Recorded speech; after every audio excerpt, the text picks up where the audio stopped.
Hello, everyone. I'm Temi. And I'm Tobi. And this is Totally on brand. Hey, T.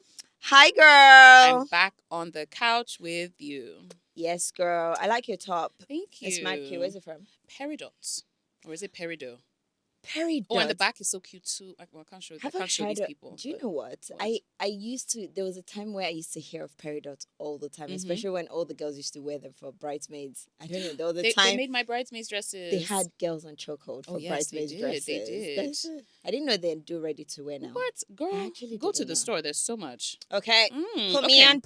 So, how have you been? How's it been going? How's chilling. everything, you know? Going okay. Yeah, business, work, life. Going okay. Still quiet period for business at the moment. What about you? Things are moving. I can't complain. Nothing too terrible. How's your Abuja Lagos going? I can't do it. I don't know. Like the flights, they kill me. Traveling is not as glamorous as people think it jet. is. Somebody should buy me one, please. A PJ. Yeah, amen. I manifest it for you. Well, okay. So you didn't say amen. Because I'm now not sure that I want a PJ. Why not? Environmental. Oh, or at least I have to say it. I have to say it publicly. Amen. So we have the money to buy it, and then you can choose if you don't want to get it or not. Yeah, amen. There we go. Okay. So obviously we're both business owners, and we know that things are not very easy. Do you ever think about? Well, I know you don't really like thinking about this word. It's like it's Tobi's worst F word. She doesn't like it. It's failure. Do you know what's funny? Now that you've told them my worst F word, people would think is the other one that's supposed to be my worst one. No, it's not. That's one is my favorite. One worse than that one. Exactly. I don't like the word failure. Oh, well, okay. Today, we are going to have to confront it face on. My worry is not that I don't like confronting it. My worry is with the way life has hit me in so many ways, I've always had to fail or I'm always set back or something really bad is always happening and I have to always pick myself up.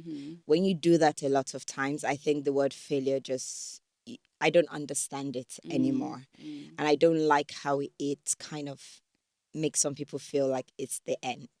Like I've been through personal, professional setbacks that should have been KO. But it's like, no, I keep fighting. So with that mentality and personality is why I dislike the word, because I've seen it kill some people. Fair enough. That's where it comes from. I mean, obviously, there's always challenges in business, and obviously, there's so many things that are going to set you back. But what is one of the things that you are most grateful for?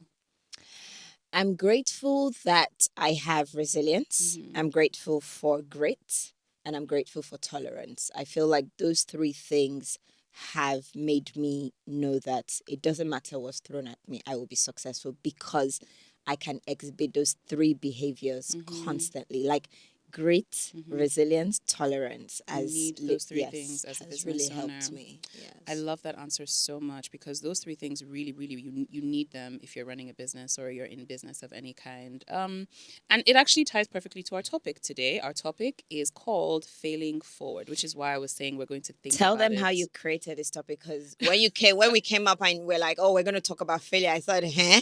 And then Timmy's like, oh, okay, Tobi, let me just articulate and do my little cute girl career, I'm so special thing. And we're going to call it Failing Forward. And I was like, I like this better. It's actually, it's a book that I came across, Failing Forward. But I like the concept of failing forward, right? Because it forces you to reframe the word failure. Because like you said earlier, a lot of failure can mean that a lot of things have ended or they haven't progressed. People haven't moved forward from failure, personal, professional. But I think failing forward is something that we should really get into. And to help us talk about failing forward today, we have an amazing guest. I'm smiling because I like her. I love her a lot. We have an amazing guest. She has worked as a project lead and strategist in renowned tech companies such as Paystack. She has also worked as an intelligence analyst. When I saw this, I was like, girl, please come and analyze me intelligently because I don't know what I learned about that today. And I'm like, please. And then she has also most recently become the founder and host of an amazing podcast called the Star Network Podcast, where she has meaningful conversations with business leaders, entrepreneurs, people who just have a lot to offer in the area of business. Yeah. And today we have, drumroll please. Oh, wait, one more. There's one. This is the one that I really, really like because I love skincare. I'm smiling already because this is how I... And she also has amazing skin. Like she walked in here today and was like, I'm not even wearing any makeup. girl. I was just very upset. But anyway, she's also the founder of a brand called Macaraya Scrubs. And today our guest is Zeph-Ovia. I'm actually just smiling because, like, she's one of my favorite people in the world. And you know this already, professionally, personally, like, we're always connecting and trying to, like, trade stories and figure out how we're going to go to next step in life. So, like, welcome, Zeph. We know you. We want everyone else to know you. Awesome. Thank you so much, Temi and Tobi, for having me on Twisted on Brand podcast. So, hi, everyone. Honestly, when Temi did the intro, I was like, who's she speaking about? But my name is Zephia Ovia Ikem, and I am the founder and host of the Star Network podcast, where I interview entrepreneurs and startups on their entrepreneurial journey. It's about 1 year old right now, but yeah, it's going great. I would also sort of say I'm like a social entrepreneur. As mentioned, I started a skincare line called Macaraya Scrubs in 2015, and it's currently on pause. But yeah, the whole essence was just to give people more knowledge about their skin and then utilizing local products rather than going internationally. And of course, I'm very passionate about education and job creation. So yeah, that's it for me for now. Do you know, it's so I'm glad you mentioned my career. I don't know if I've told you this, but I came in contact with your brand before I ever met you. No way. And I liked this her brown sugar scrub so much. It was coming down. I was halfway and I thought, let me top up. And I went looking for it and it's no longer available.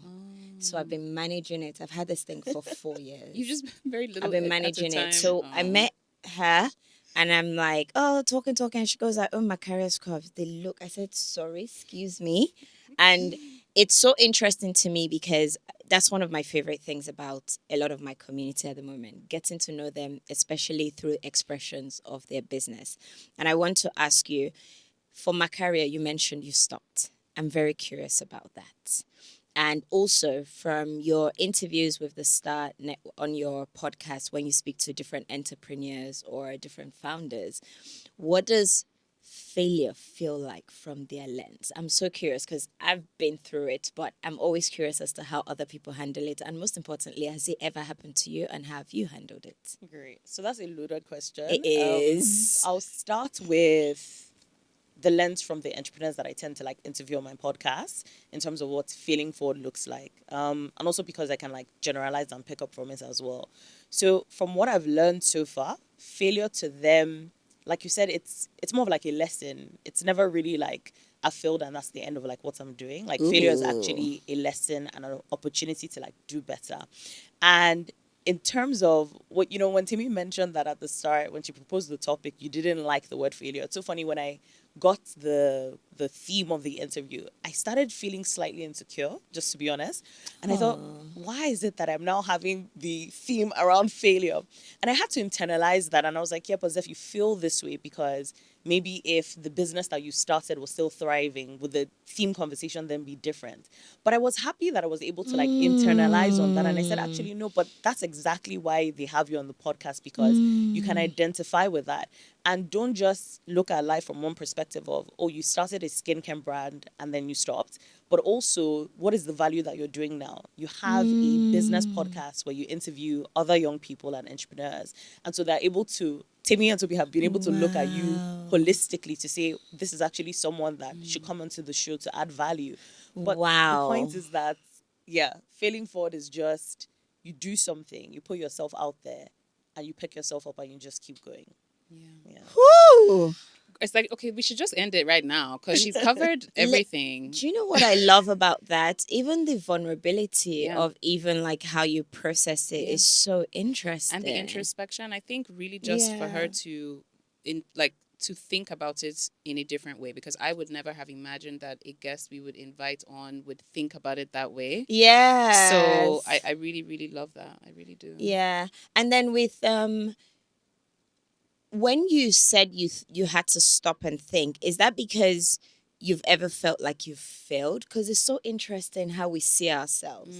Like I would always look at a lot of things that I'm supposed to do. Even when I look at the restaurant, it's not where I'm supposed, where I want it. And sometimes I feel like I've failed. Yeah. It's you guys that will be like, oh, the house is great. Come on, come on, come on. I'm like, I'll be tiptoeing around it. I'll be cautious around it. Like with my career, like I love that you use the word stopped. Did you actually stop, or you're just on a break because you're doing other Other things? things. Correct. And that's a very valid question, guys. And to be very honest, I felt like Macaro Scrubs, when I started it when I moved back in 2015. So I started from a huge place of passion. I was so obsessed with like Lush and body scrub products. I would buy, in fact, when I was in school, all my money was going on skincare products. And then when I moved back home, I realized, but when you look at the core ingredients in this product, it's like coconut oil, shea butter, this is abundant in Nigeria, this is abundant in Africa. And I said, I can actually solve for this problem. So I started off, so I'm giving a bit more No, I context like to it, the yeah. emotion. So I started off just making like things in the kitchen, in the house. I'd make for my mom, her friends, my cousins. And people would give me feedback like, Zeph, this is actually really good. And then at the time, I was working in finance at the same time. And I would make it for my colleagues. And they would get requests. They'd be like, oh, my friend is having a party. Could you just make like 10 scrubs or give me like 15 lip balms? And that was just how I started. And I started just like producing in small batches. Then eventually businesses would call me to like pop-ups, etc. And it was doing really, really well. But at the time, I was also working a 9 to 5 and pursuing this passion project, which at the time my dad would call quote unquote a hobby because it was skincare. If it was building an app, he'd be like, Zeph has a business. But because it was skincare, it was like, oh, you just have a hobby. And then my job was like my job, no problem. But I mean, today the reality is that skincare is such a booming industry. And when What? it comes to that knowledge, It's one of the biggest things we're about to export exactly, out get of the into. country. Yeah. But the point is, doing a business and having a 9 to 5 when you just move back and you're doing NYC requires a different level of like commitment versus when you graduate from just being an NYC candidate to then graduating in the corporate world to like graduate training, and then from graduate training to like associate level, and then from associate level to like you're leading a team. That level of attention and responsibility is so different that it actually started to weigh on me. But I fought it because I was so passionate about my business. And at the time, other skincare brands were like coming into the industry, and I started looking and I would see their work, I would see them scaling, and I started to panic, and I was like, oh, they're doing so well. Why is it that more people are, paying so much attention?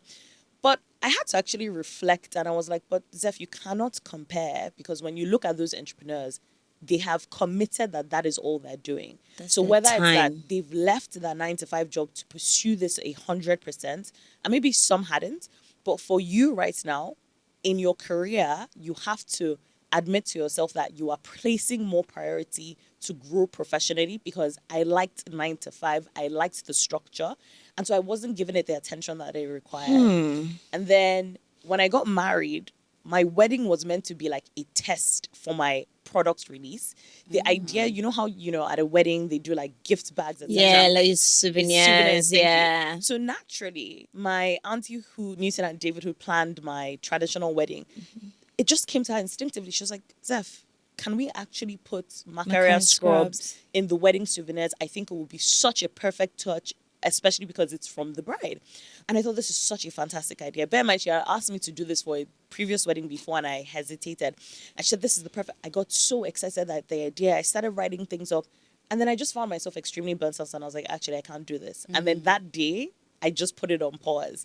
So the word is not stop, but I put it on pause because I realized the demand was there, but I didn't have the capacity to actually do it. And I had to be honest about that. So Yeah. right now it's on pause because of capacity, and I need to restructure, but it's coming back and I'm excited. I love I that. do love that as well. I really mean, like that.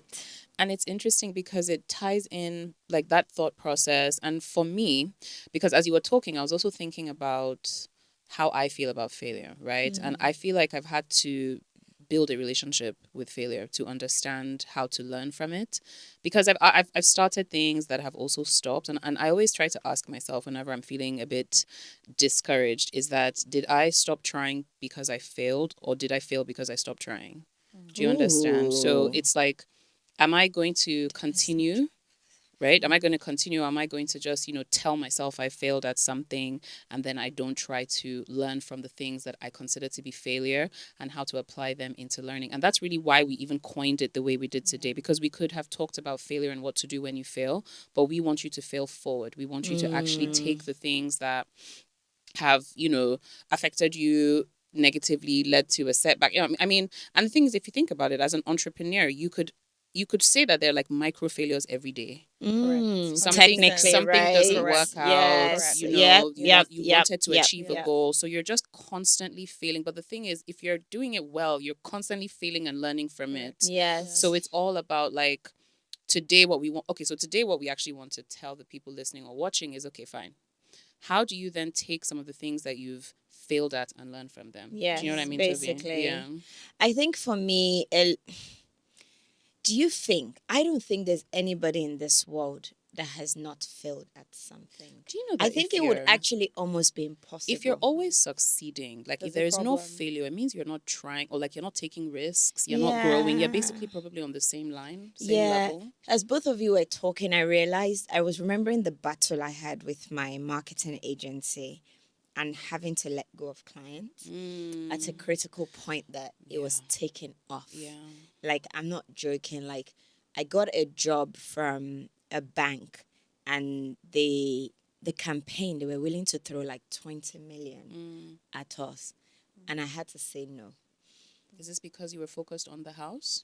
I was focused on the house. I was pregnant. I had a lot on my plate. It wasn't the wise thing to do. And I had already started telling myself I needed to kind of streamline, make, and not pause the agency, focused on the other things I was doing. And I did cry about it because I genuinely thought, oh my God, I have failed. Like, and I had to like let a lot of my staff go. I put some of them in other jobs, other marketing agencies. Some I absorbed them in-house at the house. But it was the fact that Hamilton and Hamilton was no longer trading day to day. And I really struggled with that. And hearing both of you speak was, it now made me remember that moment, because I actually already trauma amnesia. When I'm traumatized, I forget. So I'm gonna start doing trauma that too. amnesia. So that's actually quite interesting. Zeph, I want to check. Apart from you have Macaria scrubs in your career, in your job, have you experienced this as well? Absolutely. And just to touch back a little on what Temi had mentioned and what both of you said, if you don't have failure in any aspects of your life, you're actually not growing, because it just means there's like stagnancy, or you're not sort of employing boldness, right? You can only say that you failed at something because you actually tried it. Okay. And I think for me, I'd rather sit on that spectrum of the person that tried and didn't really go far, but then I learned from it and I picked myself up. When did you get Yes. to that point? Because a lot of us didn't start like that. Okay. No, I'd rather be on that spectrum, because it means I'm doing something. And I'll touch on the professional part of it 100%. So I did mention that I was working in finance when I moved back. And I'll be very honest to say, I don't have an academic background in finance. So naturally, why am I working in a finance company? But I was coerced, although my dad would think otherwise. And I mean, like I said, it was NYC. So I come from a family of finance, so it was just like a natural, oh, try it, just give it a try and see if you like it. And I remember at the time, I did feel very intimidated, because a lot of the people that I worked with, they had accounting backgrounds, or they had like CFA. And I just kind of felt like, oh my God, this is just a different world on its own. But I was very encouraged by that challenge to try it, because I learned something that I was never willing to open my mind about. And I found myself starting off in research. I found that I was a really good researcher. I found that even though I didn't have a financial technical background, I was able to sell financial products because I was a really good speaker. Oh, wow. So once I could understand what I needed to do, I found, oh, Zeph, like, finance isn't just about being like, having like a strong accounting background. You could be in sales. You could be in the creative aspects of the finance business. You could be trying to like pull like your retail market. So I essentially like found my, let's call it like my niche within that company. I started to do really well. I was progressing really well. And after 1 year of working there, I then sort of felt like, was I being dishonest with myself to be working in finance? And maybe I needed to go into development consulting, because we're talking about professional experience. My academic background is in development, right? So I've always wanted to do things with like the UN or like the World Bank, IMF. I've always had a knack for those things. That's what I studied, like development studies, politics and international relations. Those are the things that actually like light my heart on fire.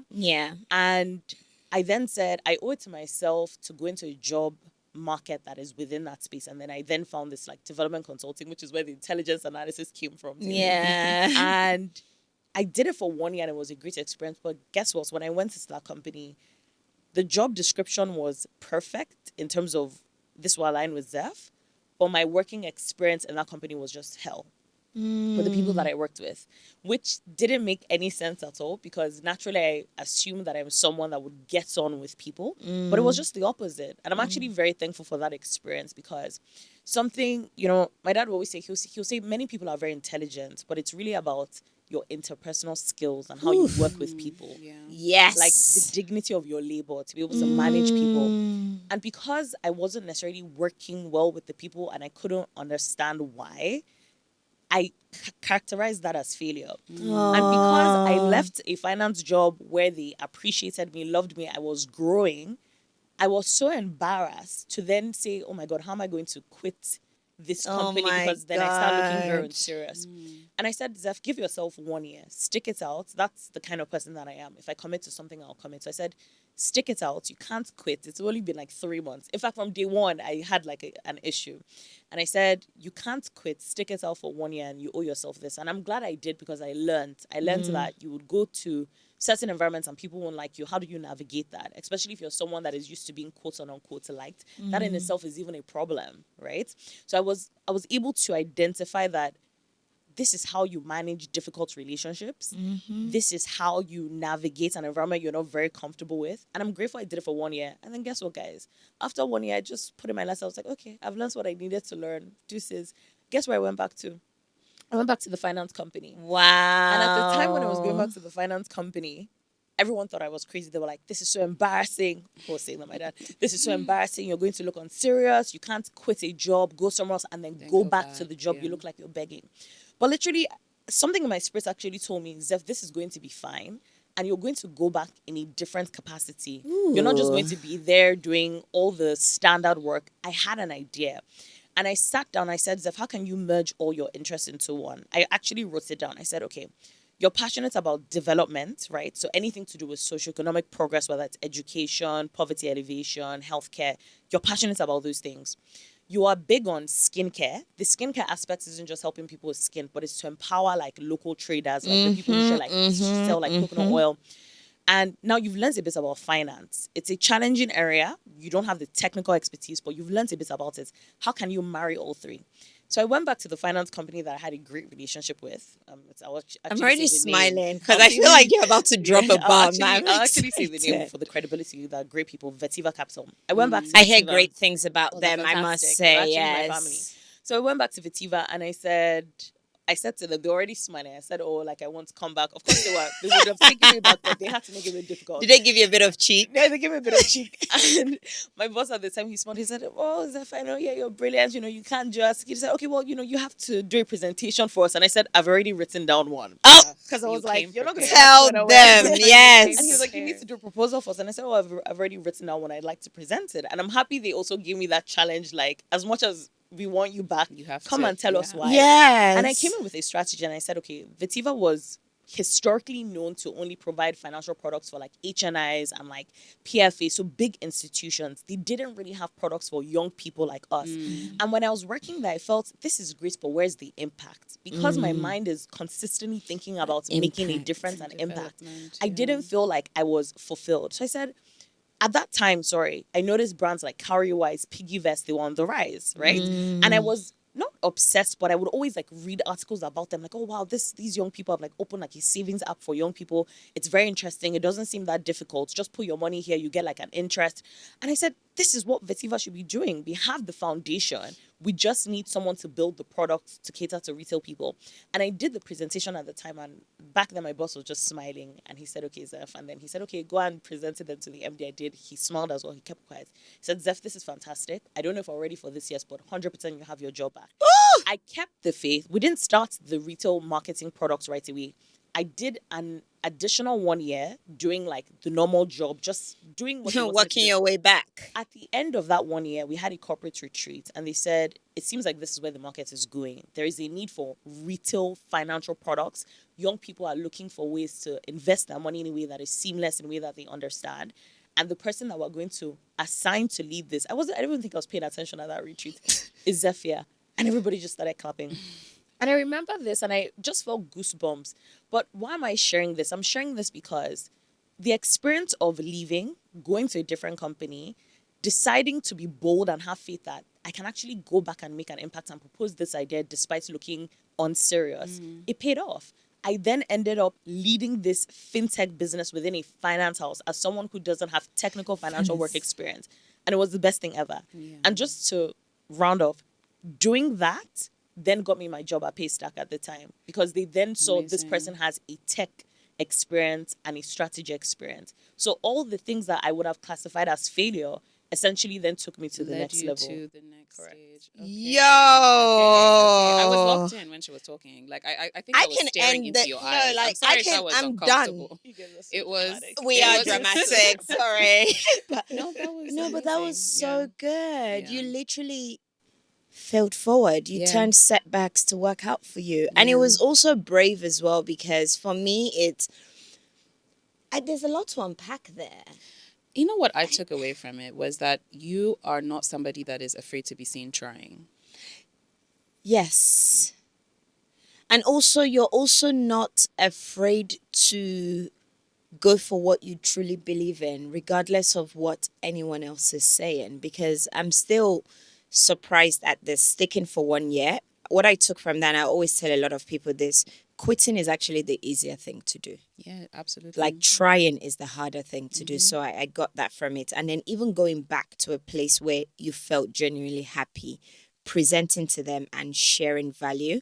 What I also took from that is, if there's something you do like and you do think is good for you, learn to shoot your shot in a professional and value added way. Value add is so important It's because you everything. could have had the entitlement, I suppose, of, oh, I've worked here before, I'm just going to come back. But it's like, based on what merit? Exactly. You need to, Yeah. you need to, so you need to be intentional, but always add value wherever you go. Because Yeah. you never know. And the thing, when you were talking about the interpersonal relationships sometimes being a little bit more important than being smart, is very key to how I go through life, because there are a lot of things I teach myself, right? And then I say, okay, I'm going to try and do this on a larger scale. And that's why I kept talking about micro failures. And it's Yes. similar to when you were talking about Hamilton and Hamilton, because when you work with clients, as opposed to working within a team in one organization, when you work with multiple organizations who are clients, you're going to fail multiple times. Correct. Do you understand? Like, personally, I feel like if I don't deliver something a client wants, or if the agency doesn't deliver something that the client wants,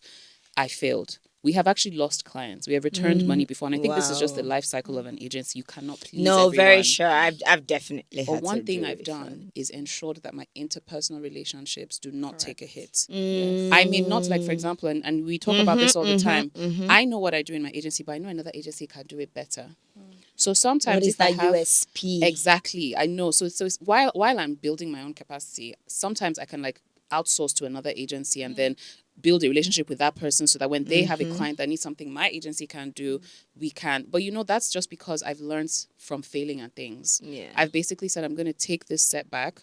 Either I'm going to improve, hire a better person, or learn about that particular area of marketing or strategy.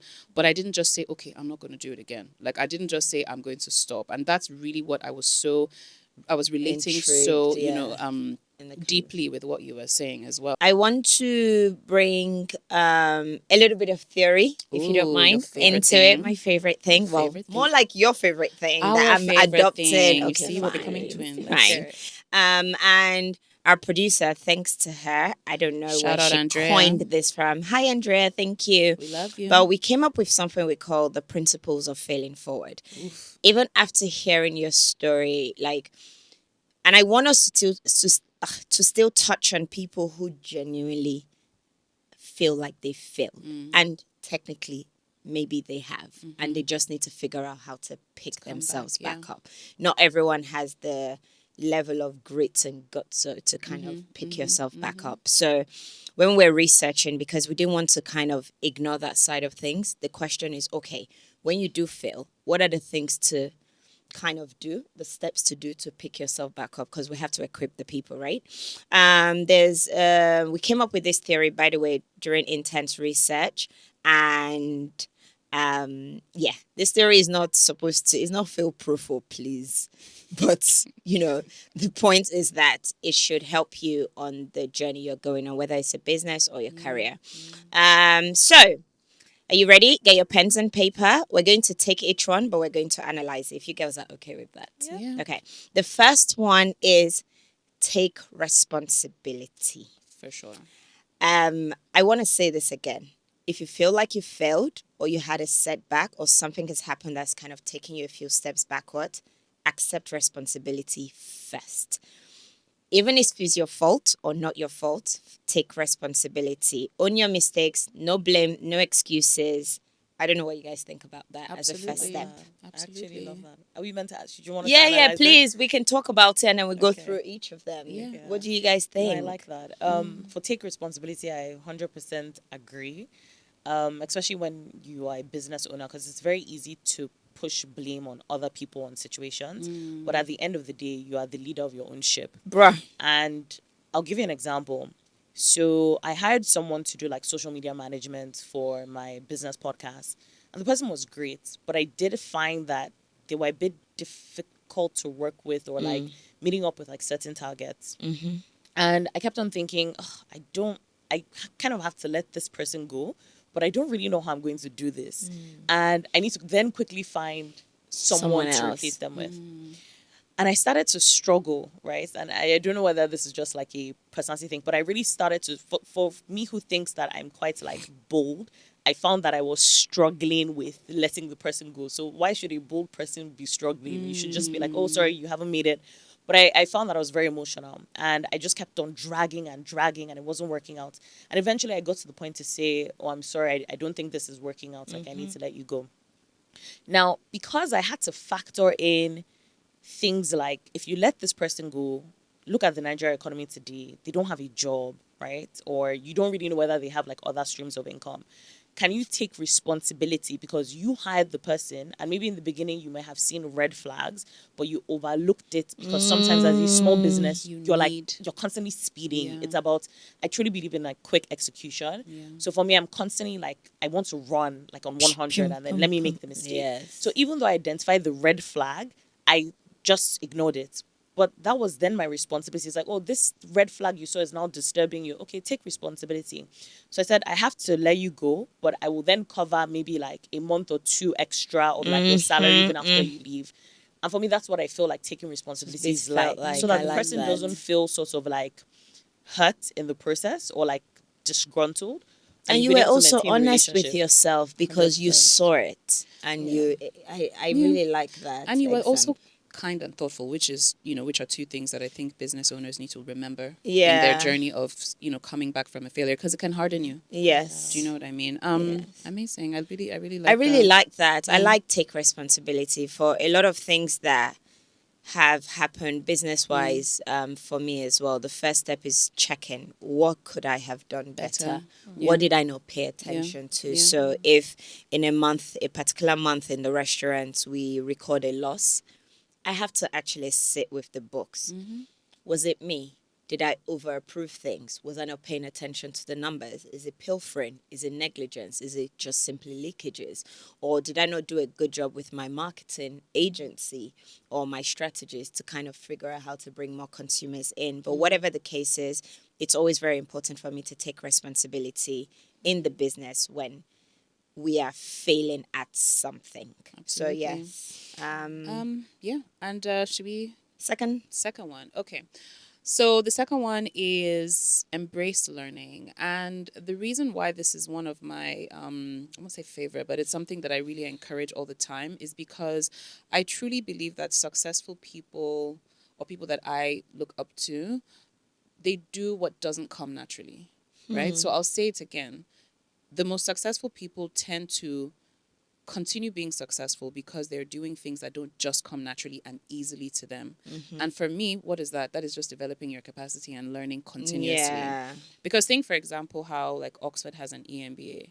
The people who are applying to that are already CEOs. They're already successful business owners. They're in government. They're already supposed to be successful at what they're doing, but they're furthering their learning. Yeah. And a lot of them would have been driven to that place because maybe something hasn't gone as well as they've wanted. Right. So they've failed, quote unquote. But then you're continuously learning and disrupting and things like that. So embracing learning, what do you think? I like that. I mean, we're talking to someone who is big on education and Yeah. impact. So And you her said first job is development to as learn. well. Yeah. Yes.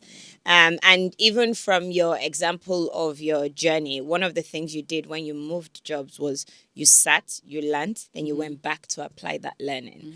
The next one says normalize failure. Ooh, I told you I was building a relationship with failure. Yeah. So I think I don't know if I can normalize failure yet too. It gives me a headache. It actually gives me a lot of anxiety, to be fair. The thought of it, the idea of it. It could also be ego. I reckon for me it's actually ego. yeah, it's I think possible. me too. It's like I failed. Yeah. Me. I'll now Yeah. call my full name Toby Hamilton. I'll now be checking myself. Yeah. So I think it might be ego. I think it's funny. It's definitely something that I've considered for a lot of business owners. There's ego there, of course. There has to be hubris. Like you have to, if there isn't, then you then become too comfortable with failing. Like I'm just gonna keep going. That's and true, actually. Yeah. So something has to check the checks and the balances and all of that. But I think, in fact, because we are talking about failing forward, perhaps we should change it to normalize failing forward. I like that. So better, maybe that's maybe as opposed to it's normalize failure. don't normalize failure. Yeah. Normalize failure. Yes, forward. and learning I like the that. learning Yes.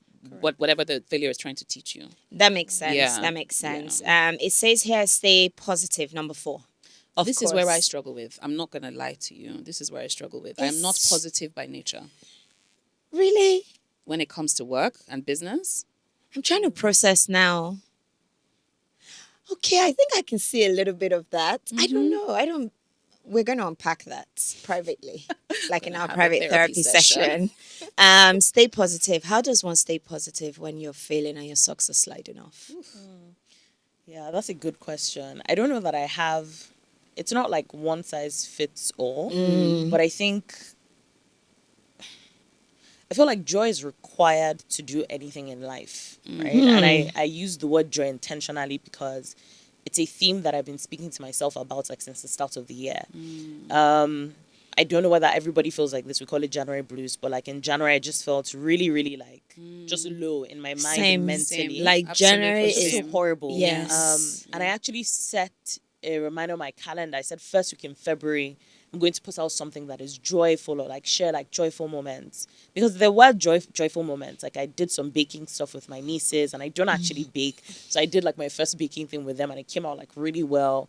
A lot of little snippets of joy, but for whatever reason, it's February now, and I just haven't shared that joy. But why am I touching on joy? You said, how do you stay positive?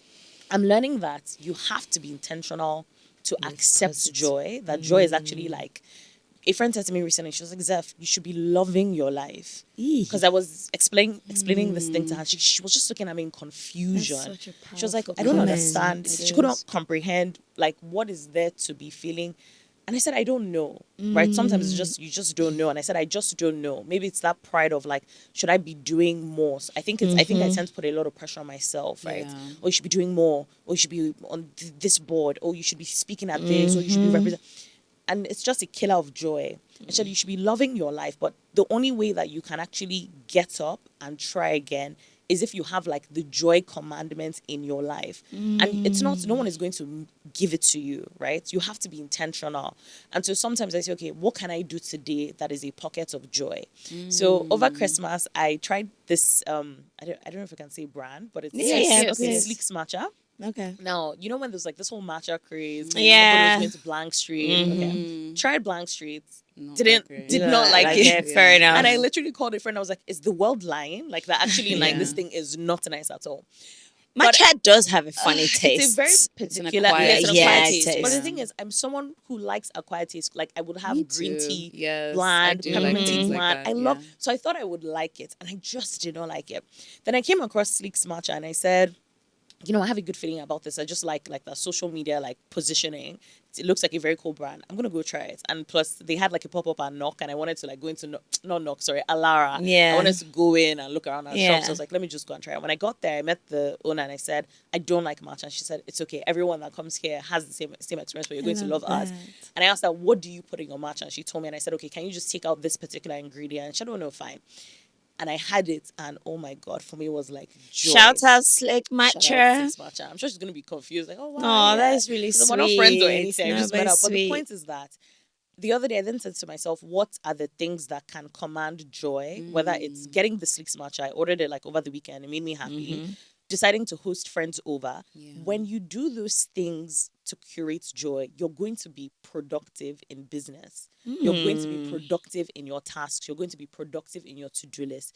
And so for me, that's how I stay positive to move on. Because there's Gotcha. only so much encouragement you can tell yourself. You can tell yourself, oh, you're brilliant, it's fine, get up, and you still wouldn't do the work. So how can you command joy in your surrounding to then push you? I think I'm Yeah, going to okay. adopt that, because It's like I so said, like whenever I'm important. feeling like something isn't going well, it's hard for me to stay positive. But like what you said about joy, like my sister and I, we have this thing where we would say, what are we going to eat today that sparks joy? Like we literally, and then it may be like we're struggling with work. I'm usually the really one love struggling that. with work, and I'm just like, Jamie, please, what can I eat to spark joy? And we literally would go and eat something to spark joy, and I'll love feel a little bit more that. productive. And yeah. even it says here, like a negative mindset will keep you stuck. Yeah. You have to train your mind to see failure as a setup, not a setback. Absolutely. Yeah. Okay. The last two things here says if you feel like you're failing, number 5 step is take calculated risk, and number 6 is persevere. What do you guys think? I think those are like a nice flow. It's a into nice it. flow. 'Cause- yeah, go on. Calculated risks, I think, is something that I'm still learning, and I'm sure you have to do it every day in I your do it business. every like, day. I mean, but I always tell myself that the more you do, the more you will fail, and the more you will learn. Like Yeah. it's just gonna keep, and it will just keep teaching you and teaching you. So calculated risks, obviously. In fact, you know what, Zeph, tell us like what you feel about taking calculated risks, because I still struggle with it sometimes. What is a risk, and what is a calculated risk? It's a good question. I'm actually thinking of how to answer you guys. Um, And when you say calculated can- risk, like, yeah, in what sense? So for me, if I think of calculated risk, okay. Let me use a random example. I want to have new customers. A normal thing to do is to market. Yeah. So you market, you finish your budget, say your budget has finished and you really don't have any more money.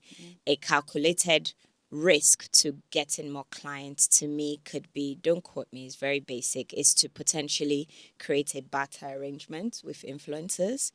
So I use them to do the marketing, which could in turn bring people. But because I don't have any more cash, I do a barter.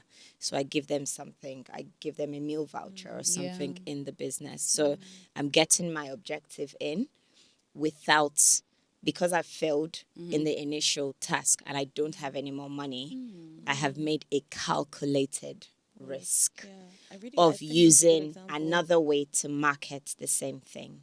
So that could be anyway, it's at its very basic level. I don't think that was basic at all. Yeah. I thought that was actually very So it's like calculated. Like it was Yeah. very like a huge strategy, and that was actually very brilliant. I wouldn't have been able to put the two together. A calculated risk.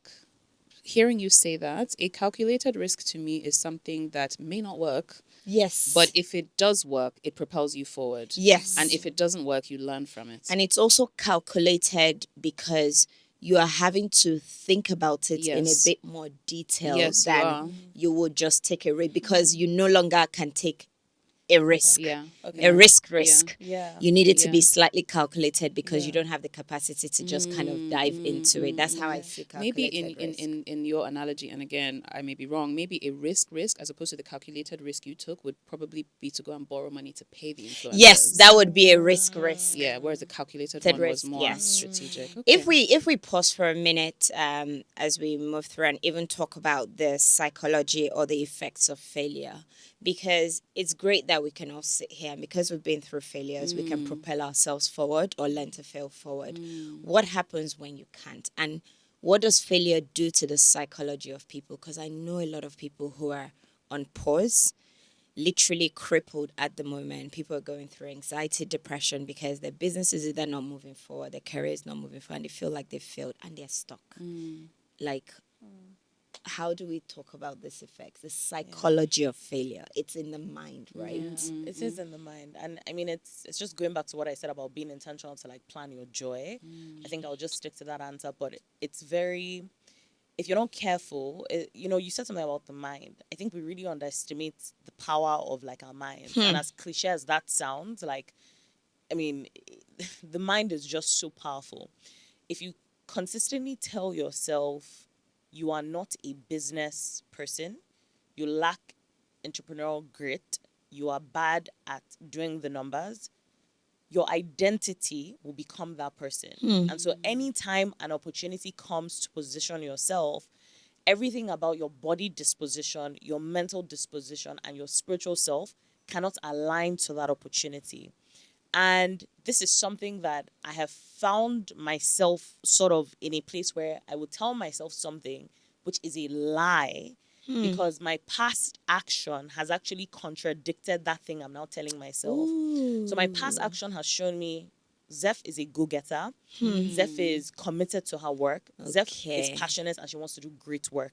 Now, if the outcome of something I'm trying to do doesn't interpret that, and I need to tell myself, okay, Zeph, this is just a short thing. It's a short bout of being down. It's a short, like I said, I don't like the word failure, but like an error. Let's just call it an error in judgment, right?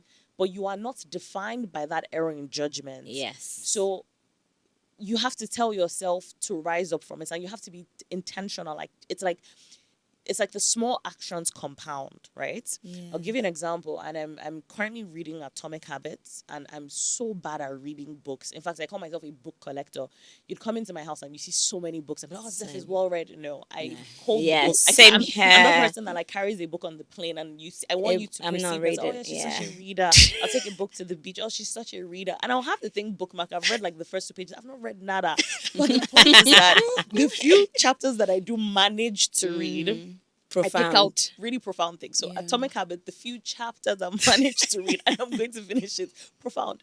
One of the examples is he said 2 people can want the same thing. So there's a successful person and an unsuccessful person. And let's say both of them have a desire to build a property.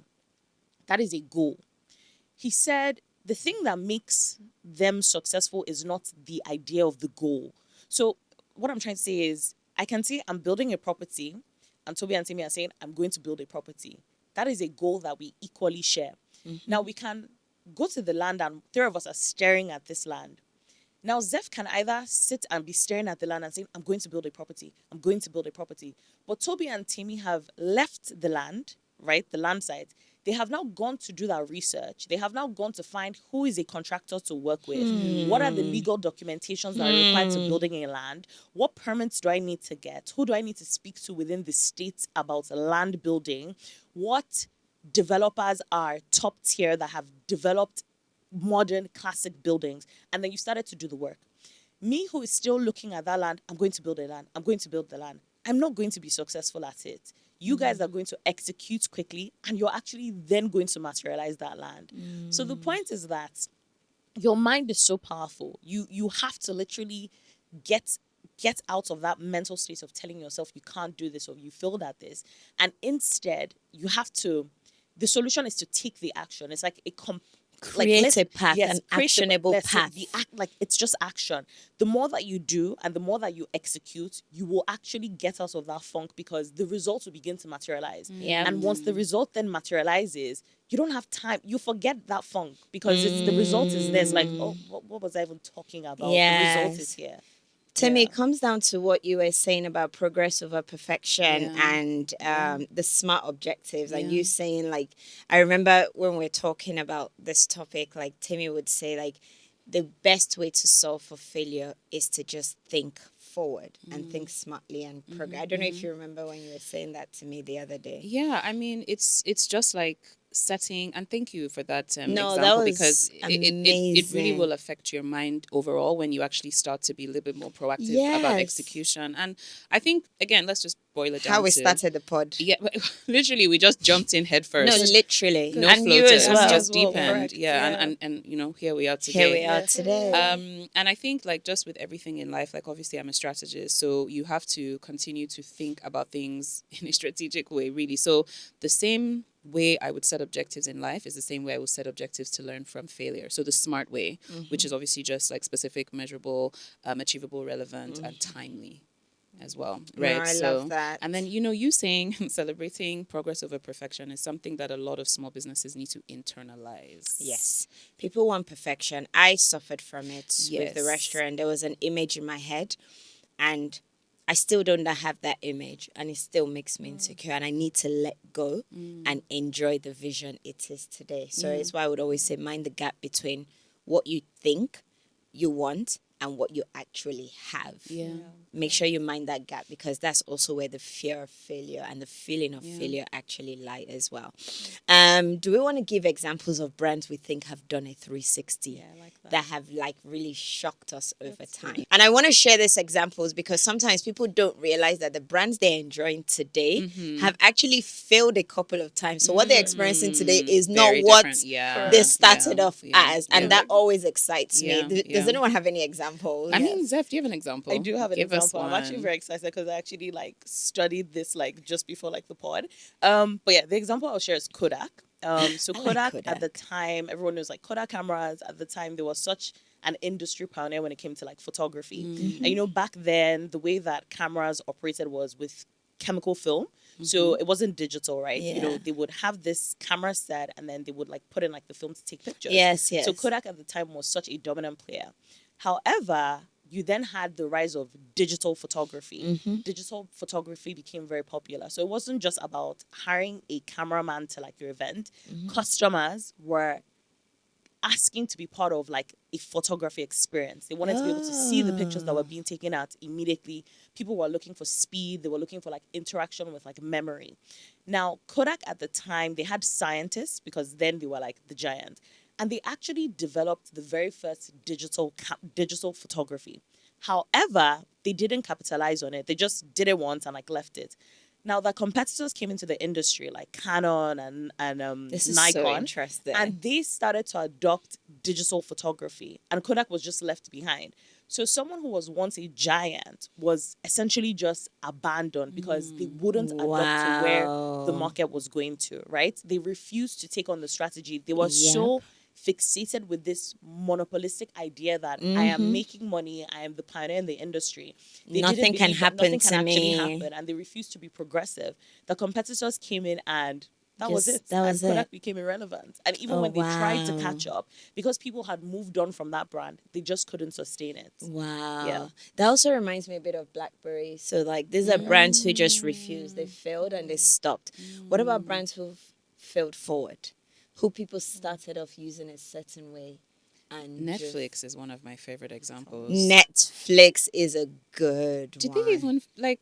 I would- surely they would have considered it a failure that maybe because at the time there's a time when Blockbuster was bigger than them, right? Yeah, so it wasn't a Blockbuster that failed, or how would Yeah, you? Blockbuster failed and did not fail forward. did not They fail just failed. forward, Because again, yes. Netflix had disrupted the industry at that Yeah. point. So, but I think that imagine being like There was another in the organization Netflix, and then you know you're just maybe things are not moving. You know, Blockbuster is a competitor, and then they pivoted a little, Yeah. and then they just disrupted the whole market. Market. So for me, that they must have taken something that wasn't working and used it to fail forward. Yeah.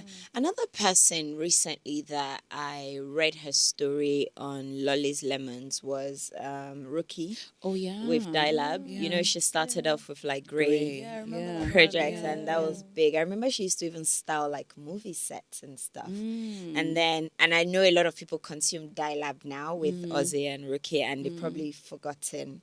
So when I read was the thing such a on big Lolly customer for Lemons, Grey. I was I actually have really. like one of her tops, I think, from back in the day. I have But so do you many. imagine that wasn't it? level of Yeah. feeling forward? Like Yeah. Dylab is such a It's a big phenomenon, Correct. actually. Yeah. Yeah, so Yeah. that's so interesting. And then you mentioned something about the Airbnb.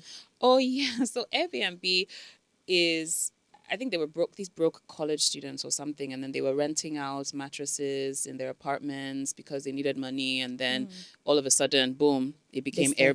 Airbnb, which, by the Wow. way, is something we call all short-let apartments now. Isn't that amazing that the brand Oh is my synonymous with? God, We just say yes. everything is an Airbnb, even if it's not. So that's a good example too. Yeah. There's No. also something that I read also very recently, and it was about Apple and Microsoft, and it was just saying how you could have like competition doesn't have to be like brutal. So Yes. I don't know if you guys have come across. I that. have. You've come I know across it. this story So very well. basically, how I Apple love went through it. like a financial strain, like at Yep. a point in time in the 90s. And they then sort of like released shares to the public, like non-voting shares, and said, "Guys, please like invest." Essentially begging for money. They needed money, And yes. it just wasn't going well. But then Microsoft, who was like a competitor, should have seen that as an advantage to like, okay, guys, we're going to like We're going to acquire own these you people, Yeah, and yeah, M and yeah, A yeah. you. and instead, at the time, they were like, fine, we'll just like invest. And they Yes. invested into that competitor. Yep. And today, Apple is such like a huge brand. Monolith. But I mean, I learned from that, and I was like, I wonder why. I wish back in the day you could Not interview to be only like, why did they do that? invest, they Yeah. also collaborated on certain operating systems to also enable people, which is why you have Microsoft on Apple products. So they actually collaborated. So Microsoft actually sold Apple the license to be able to have their operating system as well. So that's that's actually another fun fact as well. Thank you so much. This has been such a fun episode. I didn't know a lot about you. I'm smiling. We need a drink tomorrow to go and unpack all of this. Yeah, no, thank you, thank you. Favorite part of the top podcast, the Q&A section. Are you ready? Zeph, are you ready? I'm ready. So we have people write to us a few questions. I have 3 great questions for you. How can external factors, I like this question. How can external factors like the economy contribute to failure, and how should people adapt? Yeah, that's a very good question. I really like it. I feel like external factors are so key to define like a business or how a business is going to scale or progress. So for instance, I'll use Nigeria as a case study. We are Nigerian business owners. So there was a time when cryptocurrency there was a ban on it in Nigeria. I think between 2017 and 2021, the CBN had put a regulation to say that deposit money banks should not be trading or doing anything transactionary with crypto houses. Now, people who had sort of like foresight in tech to say cryptocurrency is the way to go. I'm going to build this crypto platform and it's going to do well in Nigeria. Where did they get that foresight from? They saw it because it became a trend globally. However, the environment in which you're in still didn't have that market understanding. They put regulations on it because they felt that it was such an avenue for like terrorism or like money laundering. There was a lot of fear around it. Now, a lot of crypto businesses during that period really went through hell. That business operations had to shut down. People couldn't take out that money. It was a huge thing. You don't even think about And this thing. bear in mind, I'm not a crypto user, but I remember the example very vividly because at the time I was in the finance space and I thought this is quite unfair for small businesses who have Yes. financial obligations to their customers. And I just started thinking, oh my God, if I had a crypto business, like I'd be finished. yeah. Now, I can imagine there were 2 people in this scenario. The crypto business who felt like this is such a huge failure and they literally just said, I'm shutting out of crypto. I'm never going back to crypto. It was the worst idea. And there's the crypto founder on the other side who said, okay, this is just a failure that is a teaching experience. However, I can see they have like futuristic insight that this product is actually a necessity to solve a problem in Nigeria. So it will come back. It will come back. And because there is a ban, but I can't see. I can see why can they see it? They can see it because the financial ecosystem in Nigeria, although everyone banks with traditional banks, people are still looking for alternative ways to like get money and yes. transact more quickly. There's such a huge informal economy. They can't see. So the people who waited or who did a pause and came back to it benefited because then in 2023 they lifted the ban. So I think adaptability is key. You have to be able to know when, okay, this is a product that has no business in this Nigerian economy, or this is a product that they don't understand this yet as policymakers, but it's going to come back because there's a need for it. Oh my God, I love that answer because even with the economy, inflation, like even in hospitality, I know I've said a few times, okay, I think I need to end this business, but it's a lie. You need to weather the storm and just keep pressing forward. That is so Absolutely. I mean, the economy is probably the biggest thing right now that is Yeah, affecting small exactly. businesses and their Yeah. decision whether to keep trying Or keep going. keep going. Yes. That was a good. Thank you. Thank Yeah, you for that. thank you for Okay, so that. the next question is, what are some practical ways that you think there are to track progress, instead of like striving for perfection? Like practical tips that we can use. Progress. Progress, I would say feedback for me is very important. I'm not afraid of feedback, right? Whether it's from my business community or even the people that I work with, I'm consistently asking them, what do you think about this new thing that we've released? Whether it's a product, whether it's a feature, it's a new thing that we're saying, for instance, on the podcast. I want to know, because the thing is, it's very easy as the business owner to be stuck in your ways. Yep. And being stuck in your ways doesn't necessarily mean that that is the right way to go. Mm-hmm. So you have to be very open, right? Yes. And some people, and openness is actually a learned skill. And I think until you have a team, it will really show you who you are as a person, right? But you have to be truly open to have an idea and say, we're going to do this thing. But ask your team, do you guys think that this works or it doesn't work, and why?